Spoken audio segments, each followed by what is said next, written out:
Brethren, the battle is in the mind. Our thoughts have to be subject to Christ. Our thoughts have to be permeated by the Word of God. Brethren, you know what Paul's been doing? Think with me. He's been holding up the Gentile to your thinking, to your analysis. He puts it before your thoughts. So that you can analyze this. You can look at it and you can say, okay, yes, the Gentile is futile. And then you hear a message like was preached several weeks ago on the futility of the mind. And you begin to look at, wow, we were like that. We were futile. Everything we gave our life to, it was utter futility. And so we begin to think that way. Anytime there's this temptation to go back to the world, go back to the temptations of all this stuff that ensnares, we can think logically. We can wake up in the morning and think, I don't want to waste my life. I need to put on the new man. You see, brethren, we begin to think. This is where the battle's won. I can guarantee if there are any of you that are claiming to be Christians and you're floundering around in life, you're not thinking right. The truth, you haven't learned Christ. You have not thought about Christ right. You have not learned Him right. Something's defective. Brethren, when it's constant, when you're filling your mind with the Word of God all the time, thy Word is truth, brethren. That will be sanctified by that truth because that truth permeates the mind. It affects the way we think. People who, look, that truth comes in and it sets us free because it starts to grip us and it constrains us and it drives us in directions that are right and that God approves of. Brethren, this is it. This is how you put the old off. You stop thinking like you used to think. Actually, how's the old man driven? By corrupt desires. And rather than being driven by corrupt desires, you begin to be driven by truth, by a mind that really thinks, by a mind that sees things straight. Brethren, when you begin to size up the fact, we talked about this before. Brethren, there's a way people live when they begin to realize, wow, my life is short, I only get one shot at this, and everything I do here matters, and I'm going to stand before Christ one day and be judged for it. You start letting that truth control you day in, day out. One of the things was, brethren, when we were lost, we tried not to think about that.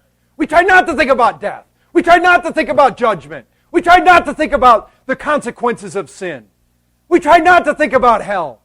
We didn't want to think about it. But brethren, our minds have been enlightened now. We can take truth and we can think, wow, you know what? I never found that sin was ultimately gratifying when I was lost. I never found that it ultimately accomplished and gave me what it promised to give me. I never found that it really produced happiness in my life.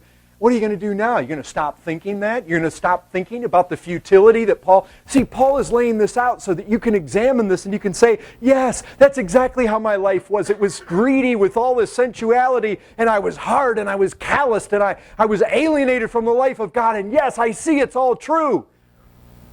And now you start thinking, well, wait a second. Jesus came into this world, and they called His name Jesus because He was going to save me from my sins. And you start thinking, He came into this world to deliver me from this present evil age. And you start thinking, there is an immeasurable greatness of power in me. And you start thinking, and you know what? If I don't have holiness in my life, I read somewhere in 2 Timothy that I'm not a fit vessel for the Master's use. And so if I really want my life to be profitable, there needs to be holiness here. I need to be striving. You begin thinking and you begin meditating. You know, the Apostle John puts it this way. We don't know what we're going to be. But we know this. We know that when we see Him, we're going to be as He is. And he says that everybody that has this hope purifies himself. Well, now what is the logic of that? Well, the logic is this. Look, if I believe that He saved me to present me holy and blameless before Him, if I believe that He came into this world to break the power of sin in my life and to free me up to be zealous of good works, if I believe that there's a day I'm going to have to stand before Him and give an account, if I believe that He is the very image of beauty, if I believe that the very pathway to usefulness in this life lays down this, and I'm thinking this all the time. I'm thinking. We have to think Think, brethren, think about what happens in the mind of someone who learns Christ, who hears Christ, who's taught of Christ. What happens? Well, he looks. He contemplates, he thinks about what he's learned, and he says, this is really important. This is the most important thing I've ever heard. This is everything. This is truth. Not just that, yes, there are other things in this world that are true, but this is the truth. I have found something that is the truth. I have found something that is beyond every other thing to be found. I'll let everything else go rather than to let this go. I'll sacrifice everything as long as I can have this one I've learned about. The message of Christ, it begins to grip him, it holds him, it captures him, it permeates his thinking. Brethren, when you wake up in the morning, you think about how precious Christ is, when you think about how beautiful he is, when you think about, I want to draw close to him some, I want him to speak to me today. I want to know of his presence manifestly in my life. I want to feel it. I want to know the joy of it. I want to know the burning of it. But I realize this.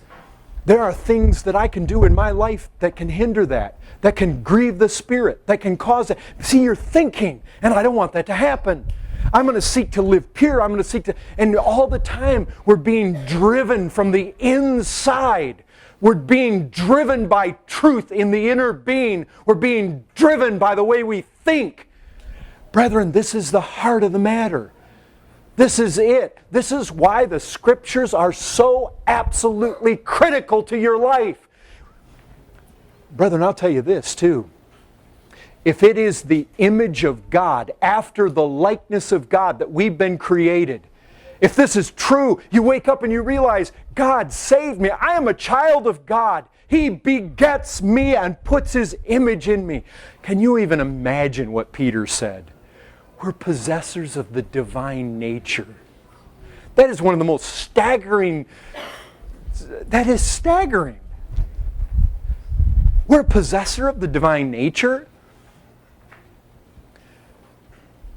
Brethren, one of the things we need to permeate our thinking with, if indeed God Himself, if God-likeness, God's image burned into me and flowing out in holiness and righteousness, if that is really all what the new man is about, then brethren, I need to be controlled by truth like that. I need to come to the Word of God and I need to see God in all of His righteousness. And I need to see God in all of His holiness. I need to see it. God is holy, holy, holy. The whole earth is full of His glory.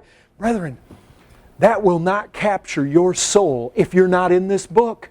And I mean prayerfully, and that makes a difference. You're in the Word and you're praying it in. God, show me. God, teach me. Show me yourself. You begin to let that fear of God rush in and grab hold of you, and God in all of His glory, and you see His holiness. Brethren, holiness. I'll tell you this. The theologians try to explain it. God being holy, there, no doubt, it contains a reality of purity, of being separate.